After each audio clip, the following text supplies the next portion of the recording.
Hi guys, welcome to this tutorial. इस tutorial में मैं बताऊंगा पीसीए क्या होता है और हम पाइथन में इम्प्लीमेंट कैसे कर सकते हैं स्क्रैच से। पाइथन में इम्प्लीमेंट करना स्क्रैच से काफ़ी हद तक आसान है, बट इसकी थियोरी पता होनी चाहिए। आई मीन फंक्शनैलिटी या कैसे काम करता है ये पता होना चाहिए, क्योंकि इंटरव्यूज में भी पूछ लेता है कभी कभी।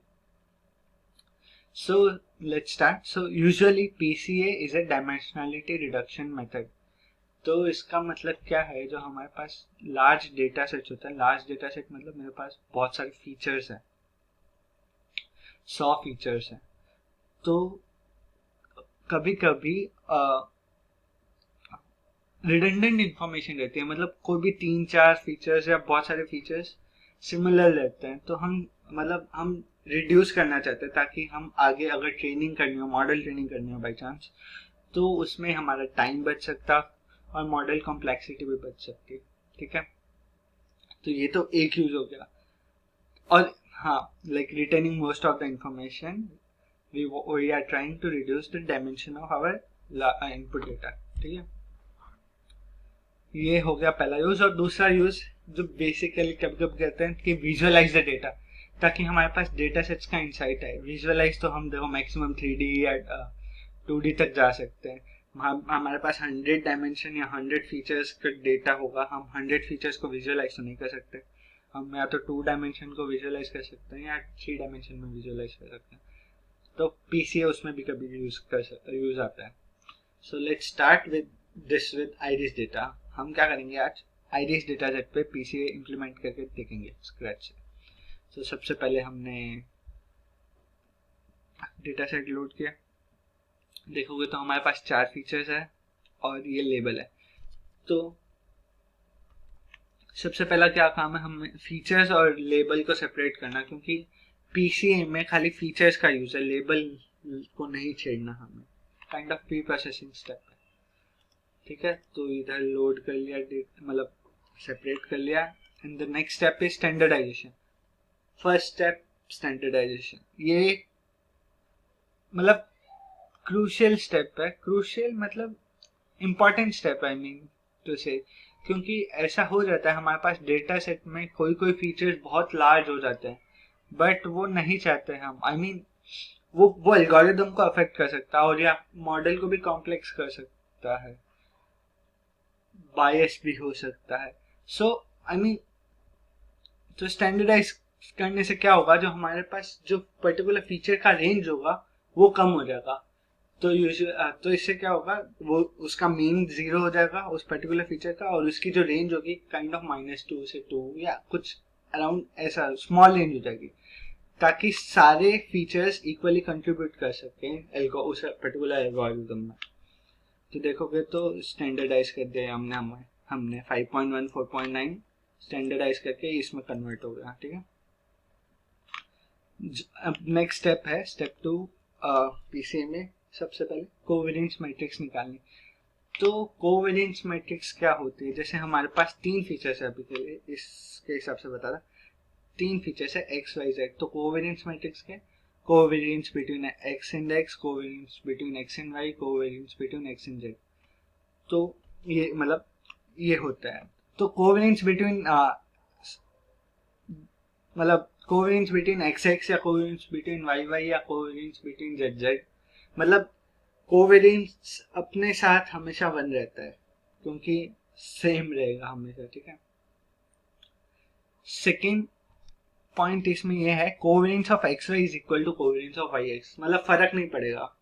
जैसे X plus Y equal to Y plus X होता है, covariance of X Y is equal to covariance of Y X. तो ये मैट्रिक्स देखोगे तो ये मतलब इसका ट्रांसपोज भी सेम होगा, सिमेट्रिक मैट्रिक्स होगा। ठीक है, तो अब कोवेरियंस क्या होता है ये तो बता दिया, बट कोवेरियंस क्या है। तो कोवेरियंस क्या है, covariance between X and Y, मतलब कितनी सिमिलैरिटी है दो फीचर्स में।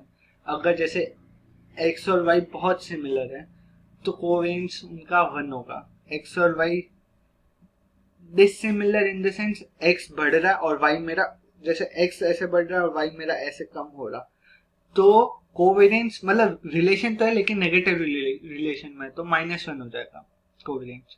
और अगर दो फीचर्स के बीच में कोई को रिलेशन नहीं है, मतलब एक्स इधर जा रहा है वाई इधर है, इंडिपेंडेंट और परपेंडिकुलर, तो काइंड ऑफ तब कोवेरियंस जीरो होता है हमारे दो फीचर्स के बीच में, ठीक है। तो कैलकुलेट कैसे करते हैं, नमपाई डायरेक्ट हमें एक प्रोवाइड करता है np डॉट को, उससे हम ये जो आर्गुमेंट आप देख रहे हो रो वेरिएंस इक्वल टू फॉल्स, इसका ये है कि मतलब कुल मिला के यूजुअली इसका ट्रांसपोज लेना पड़ता है x का, ठीक है, 4 क्रॉस n करने के लिए, मतलब number of features cross number of samples करने के लिए। बट रो वेरिएंस फॉल्स के आर्गुमेंट से क्या हो जाएगा, वो अपने आप टेक केयर कर लेगा। तो ये हमारी कोवेरिएंस मैट्रिक्स आगे देखोगे तो 1 है कोवेरिएंस हमारा खुद के साथ, और बाकी ये x और y के बीच में ये क्या है, x और y इस केस में क्या है हमारे पास, देखोगे तो सेपल लेंथ और सेपल विड्थ। तो सेपल लेंथ और सेपल विड्थ के बीच में कोरिलेशन कम है काइंड ऑफ, देखोगे तो इसमें कोरिलेशन ज्यादा है थर्ड और फोर्थ फीचर में, जो कि पेटल लेंथ और पेटल विड्थ है, काफी ज्यादा कोरिलेशन है। तो ये हो गई हमारी कोवेरिएंस मैट्रिक्स। तीसरा स्टेप्स क्या है, compute the eigen vectors and eigen values. Eigen vectors and eigen values हम निकालेंगे कोवेरिएंस मैट्रिक्स से। तो ये आइगन वेक्टर्स और आइगन वैल्यूज यूज आते हैं हमारे प्रिंसिपल कंपोनेंट्स को डिटरमाइन करने के लिए डेटा में। तो प्रिंसिपल कंपोनेंट्स क्या होते हैं, principal components are new variables that are constructed as linear combinations or mixtures of the initial variables, ठीक है। तो and these combinations are done in such a way that principal components are unrelated and most of the information within the initial variables is squeezed or compressed into first components। ये तो हो गया अंग्रेजी में। ये बोलना क्या जाता है कि प्रिंसिपल कंपोनेंट्स, जैसे हमारे पास मान लो 2 डायमेंशन है, ठीक है, 2 डायमेंशन डेटा, ये स्कैटर प्लॉट्स है, ठीक है, डॉट डॉट डॉट देखोगे तो हम एक्सिस को कैसे रोटेट करें, एक्सिस रोटेट करना इनडायरेक्टली क्या, लीनियर कॉम्बिनेशन हो गया, वो दोनों फीचर्स को मिला के दोनों फीचर्स का लीनियर कॉम्बिनेशन हो गया। तो प्रिंसिपल कंपोनेंट ऐसे फाइंड करने की कोशिश कर रहे हैं कि सबसे ज्यादा वेरी कौन से एक्सिस में ऐसी लूं जिसमें मेरा डेटा सबसे ज्यादा वेरी हो रहा है। तो आप देखोगे तो ये एक्सिस ऐसी है जिसमें अगर मैं प्रोजेक्ट करूं मेरे डेटा पॉइंट्स को तो सबसे ज्यादा वेरिएशन मेरे इस एक्सिस में आएगा। तो ये मेरा पहला प्रिंसिपल कंपोनेंट है जिसमें सबसे ज्यादा वेरिएबिलिटी है मेरे डेटा की। और फिर सिमिलरली हम बाकी के प्रिंसिपल कंपोनेंट्स में निकालते हैं। बट एक चीज नोटेबल ये है कि जो प्रिंसिपल कंपोनेंट्स होते हैं वो परपेंडिकुलर टू ईच अदर होते हैं। परपेंडिकुलर टू ईच अदर मतलब अनरिलेटेड मतलब कोरिलेशन मेरा जीरो, कोरिलेशन जीरो हुआ तो कोवेरिएंस भी जीरो हो गया। तो प्रिंसिपल कंपोनेंट 1 और प्रिंसिपल कंपोनेंट 2 के बीच में मेरा कोरिलेशन जीरो, ठीक है। तो जो आइगन वैल्यू होती है, आइगन वैल्यू और आइगन वेक्टर, ठीक है। तो आइगन वेक्टर मेरा रिप्रेजेंट करता है कि प्रिंसिपल मतलब कंपोनेंट्स को आइगन वेक्टर रिप्रेजेंट करता है। तो ये एक्सिस हो गई, ये एक्सिस हो गई। और आइगन वैल्यू रिप्रेजेंट करता है कितना ज्यादा वेरिएबिलिटी है मेरे उस पर्टिकुलर रो में, मतलब उस पर्टिकुलर एक्सिस में या प्रिंसिपल कंपोनेंट में। तो देखोगे तो ये मेरा प्रिंसिपल कंपोनेंट है। अगर ये आप लाइन बनाओगे या एरो करोगे तो वो मेरा आइगन वेक्टर हो जाएगा और आइगन वैल्यू मेरी इसकी काफी ज्यादा होगी, क्योंकि मतलब ज्यादा होगी कंपेयर टू इसकी, क्योंकि मेरा वेरिएशन ज्यादा है इसमें। तो हमने इधर कैलकुलेट किया eigen values and eigen vector.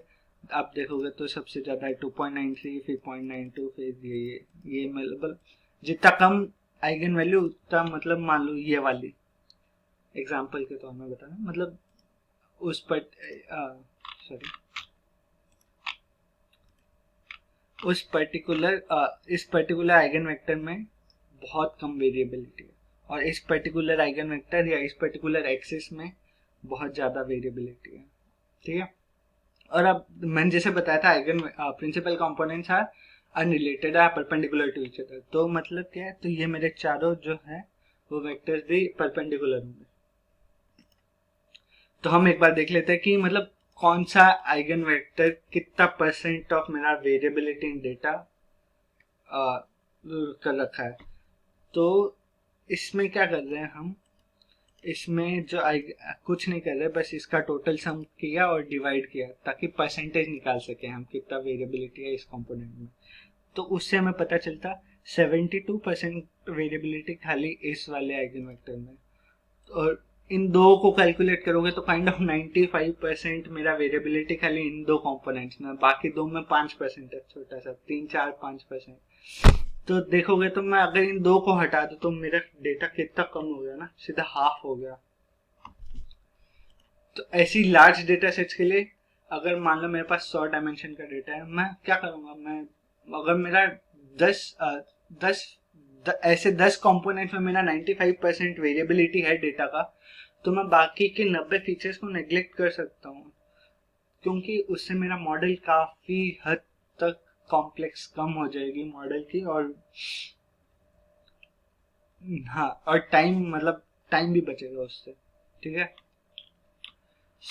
अब क्या करना है हम, तो अगर ये तो आ गई हमारे पास चार फीचर्स है, तो चारों आइगन वैल्यूज आ गई, आइगन वेक्टर्स आ गए। अब मेरे को डिसाइड करना है मेरे को कितने कंपोनेंट्स चाहिए। तो अभी तो हम विजुअलाइज करने के लिए और मान लो ना, अगर देखो तो इसमें 95% डेटा इन दो कंपोनेंट में, तो मैं खाली ये दो कंपोनेंट ही लेता हूँ। तो क्या किया मैंने, कुछ नहीं किया, शॉर्ट कर दिया करेस्पॉन्डिंगली, पहले दो और पहले दो इधर मैंने सेलेक्ट कर लिया, तो पहले दो मैंने इधर सेलेक्ट कर लिया। सॉर्ट करने के बाद अगर जरूरी नहीं है दो ही लो, अगर 100 फीचर्स की डेटा हो, उसमें 8 फीचर्स में मेरा 95 पर मतलब 8 कंपोनेंट में 95% से ज्यादा मेरा वेरिएबिलिटी आ रहा है, तो मैं 8 ले लूंगा इधर एन की जगह। तो ये क्या कर रहा है, पहले दो कंपोनेंट्स ले रहा है। ठीक है, कुछ नहीं किया, कॉलन और 0 कॉमा नंबर कंपोनेंट, मतलब पहले दो, मतलब वो उतनी कॉलम्स। फिर क्या आता है, ये तो हमारे आइगन वेक्टर्स आ गई। अब क्या करना है, हमें डॉट प्रोडक्ट लेना है हमारे जो एक्चुअल डेटा है, क्योंकि हमें डेटा ट्रांसफॉर्म भी करना पड़ेगा ना।